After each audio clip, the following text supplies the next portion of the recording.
Tired of ugly scroll bars messing up your sleek Wix Studio design? Let's dive into Wix Studio and banish those unwanted scroll bars for good, making your website a visual masterpiece. First, select the specific element or section that's sporting the scroll bar you want to eliminate. Now, on the right-hand side, locate the Properties panel. Make sure you're in the Style tab. This is where we'll tweak the visual settings. Scroll down until you find the Overflow Settings. You'll likely see that the overflow is set to auto or scroll. Simply change this setting to hidden and just like that, the scroll bar vanishes.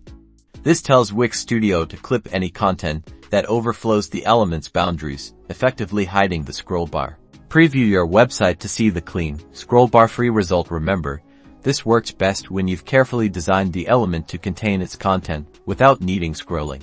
And there you have it, a simple yet effective way to elevate your Wix Studio website's design. Now go forth and create visually stunning, user-friendly websites.